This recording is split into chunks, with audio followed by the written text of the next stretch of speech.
দেশি গরুকে অন্য জাতের বীজ দিয়ে প্রজনন করা যাবে কিনা, এটা সৃষ্টির পরিবর্তন হিসাবে গণ্য হবে কিনা? দেশি গরুকে অন্য জাতের বীজ দিয়ে প্রজনন করা যাবে, এটা সৃষ্টির পরিবর্তন যেটি নিষিদ্ধ, লা তাগয়ীরা লিখালকিল্লাহ, আল্লাহ সৃষ্টির পরিবর্তন চলবে না, সেই নির্দেশনার অন্তর্ভুক্ত এটা হবে না। অর্থাৎ এটা হারাম বা নিষিদ্ধ হবে না, বরং আল্লাহ প্রদত্ত সৃষ্টিগত বৈচিত্র্যকে আপনার স্বাভাবিকভাবে এখানে প্রকাশ করা হচ্ছে। এটা অস্বাভাবিক কোনো পরিবর্তন করা হচ্ছে না, বিধায় এটা সরাসরি হারাম বা নাজায়েজ হবে না। কিন্তু তারপরেও বিশেষ করে যে সমস্ত পশুর গোশত মানুষ খায়, সেগুলোতে খুব বেশি আপনার ইঞ্জিনিয়ারিং যদি করা হয়, বিশেষ করে আপনার জেনেটিক্যাল ইঞ্জিনিয়ারিং যেটাকে বলা হয়, জিএমও যেটাকে বলা হয়, সেটা মানে শরিয়ার দৃষ্টিকোণ থেকে এটা কোনো ভালো জিনিস নয়, আর স্বাস্থ্যের বিবেচনাও নয়। কারণ মানুষকে যত বেশি প্রাকৃতিক হতে পারে মানুষকে সে চেষ্টা করতে হবে। দিনটা হলো দিনুল ফিতরা, আল্লাহ যেভাবে সৃষ্টি করেছে সেটার ভিতরে কল্যাণ যতটা তার কাছাকাছি থাকা যায়, যত বেশি আর্টিফিশিয়াল করা হবে, পরিবর্তন করা হবে, আননেসেসারি বিশেষ করে, সেটা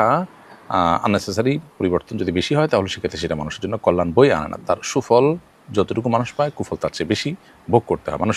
কিন্তু যেই পরিবর্তন, ধরুন আপনি তরকারি রান্না করলেন, তো তরকারি রান্না করলেন, এটা তো একরকম পরিবর্তন, এটা কি নিষিদ্ধ হবে না? এটা তো নিষিদ্ধ নয়, কারণ এখানে সৃষ্টি পরিবর্তন বলতে যা বোঝানো হয়েছে তার অন্তর্ভুক্ত এটি নয়। অতএব পশুর প্রজননে যদি বেশ কম আপনার ভিন্ন জাতের পশুর বীজ দিয়ে হয় এবং প্রজনন করানো হয়, তাহলে সেক্ষেত্রে নাজায়েজ হবে না।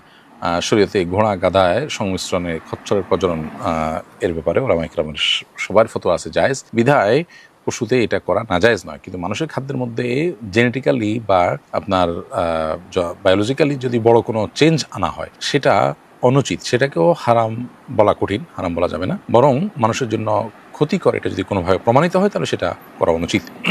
মৌলিকভাবে এই প্রজননের মধ্যে এই প্রক্রিয়া এটা নাজায়েজ কোনো কাজ নয়। অতএব গরুর ক্ষেত্রে যদি আমরা বলি, ছাগলের ক্ষেত্রে যদি বলি, এক জাতের গরুর বীজ অন্য জাতের গরুকে প্রজনন করানোর জন্য যদি দেওয়া হয় তাহলে সেক্ষেত্রে সেটা জায়েজ হবে, এটা নাজায়েজ হবে না। তবে খুব বেশি জেনেটিক্যালি মডিফিকেশন এবং ইঞ্জিনিয়ারিং এটা মানুষের জন্য উপকার কিনা সেটা গবেষণার উপর ভিত্তি করে মানুষের জন্য ক্ষতিকর হলে সেটি থেকে বিরত থাকা আমাদের উচিত, বাট হারাম হবে না সাধারণ অবস্থাতে। ছোট শিশুদের খেলনা হিসাবে বাঁশি কিনে দেওয়া যাবে কিনা? উত্তর হলো, বাঁশি আওয়াজ পুরুষরা, বড়রা, পুরুষ মহিলা সবাই, অ্যাডাল্ট যারা, বড় যারা, বালেক যারা, তারা এটাকে আপনার বাদ্যযন্ত্র হিসেবে ব্যবহার করলে সেটা নাজায়েজ এবং গুনাহ।